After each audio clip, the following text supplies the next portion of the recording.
Menyatakan terdakwa Ferdy Sambo SH SIK MH telah terbukti secara sah dan meyakinkan bersalah melakukan tindak pidana turut serta melakukan pembunuhan berencana dan tanpa hak melakukan tindakan yang berakibat sistem elektronik tidak bekerja sebagaimana mestinya yang dilakukan secara bersama-sama.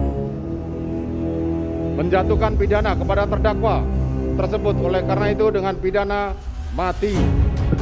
Oke, jumpa lagi di Opini Budiman. Tentunya Anda masih ingat kasus Ferdy Sambo yang terjadi setahun yang lalu, tepatnya 8 Juli 2022.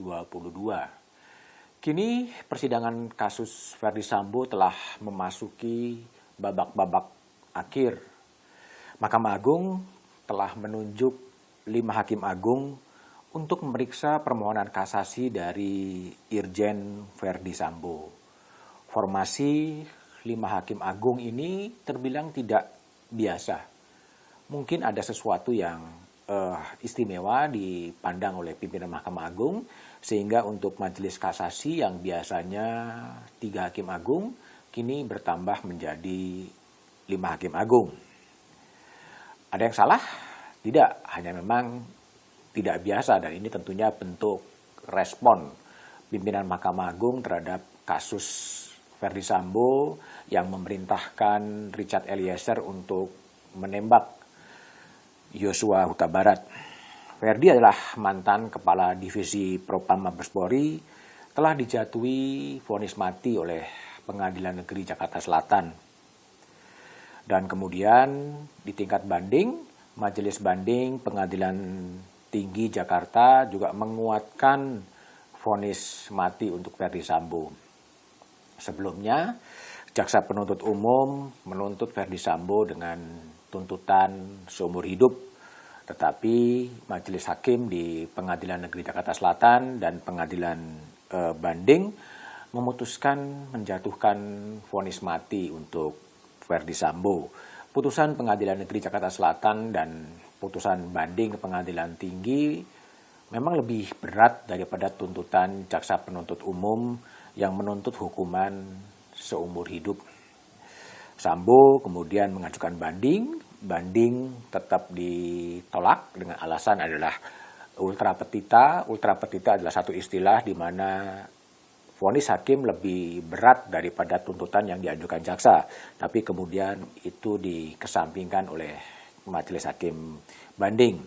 Sambo kemudian mengajukan memori kasasi ke Mahkamah Agung. Kasus ini memang bisa menjadi peradilan terbesar abad ini. Pimpinan Mahkamah Agung kemudian menunjuk 5 orang untuk mengadili kasusnya Ferdy Sambo. Mereka adalah Suwadi adalah Ketua Muda Bidang Pidana di Kamar Pidana di Mahkamah Agung. Kemudian ada Den Nasyeti, ada Soeharto, ada Jupriyadi, dan ada Yohanes Priyana. Kembali tadi dikatakan bahwa tidak ada yang salah dengan 5 hakim agung, tapi ini ada sesuatu yang istimewa. Karena sejarahnya MA juga pernah membentuk majelis dengan formasi 5 orang ketika mengadili PK Joko Chandra. Setelah terungkap Joko Chandra menyuap jaksa Pinangki dan Irjen Napoleon Bonaparte. Waktu itu majelis PK terdiri dari Adi Samsam Nganro, Suwadi, Surya Jaya, Sri Murwahyuni, dan Edi Armi.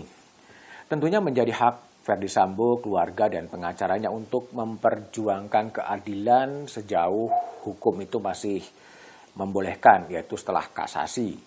Karena hukuman mati memang berat bagi Ferdy Sambo, sehingga upaya membebaskan dirinya dari vonis mati terus diupayakan melalui kasasi. Setelah kasasi, kemudian bisa mengajukan peninjauan kembali, dan kemudian juga bisa mengajukan gerasi. Hukuman mati ini memang kontroversial, karena memang bertentangan dengan hak untuk hidup yang diatur di konstitusi, tapi faktanya berulang kali diuji materi, Mahkamah Konstitusi masih menganggap bahwa hukuman mati masih konstitusional. Namun dalam perkembangannya dalam KUHP baru, hukuman mati menjadi percobaan, semacam ada persyaratan jika dalam kurun waktu 10 tahun berkelakuan baik, nah kemudian bisa saja hukuman itu kemudian bisa diubah menjadi hukuman seumur hidup. Kasus penembakan Brigadir Yosua memang itu adalah persidangan abad ini yang mendapatkan perhatian dari berbagai media. Namun yang juga tetap menarik adalah sampai pada putusan banding memang sebenarnya belum pernah terungkap apa sebetulnya motif dari Verdi Sambo memerintahkan Richard Eliezer untuk menembak Yosua Huta Barat. Tentunya publik berharap dengan majelis kasasi yang berjumlah 5 orang, motif ini bisa diungkapkan sehingga publik bisa mendapatkan gambaran yang lebih utuh sebetulnya apa latar belakang penembakan terhadap Yosua Huta Barat yang dilakukan oleh Richard Eliezer atas perintah Verdi Sambo. Richard sendiri telah diterima sebagai justice kolaborator, putusannya sudah mempunyai kekuatan hukum tetap dan dia dihukum 18 bulan penjara dari tuntutan jaksa yang 12 tahun. Artinya kalau mengutip keterangan dari Roni Talapesi, dalam beberapa bulan ke depan Richard akan bebas karena dia bisa mendapatkan remisi khusus. Kasus Verdi Sambo ini sungguh memukul kepolisian.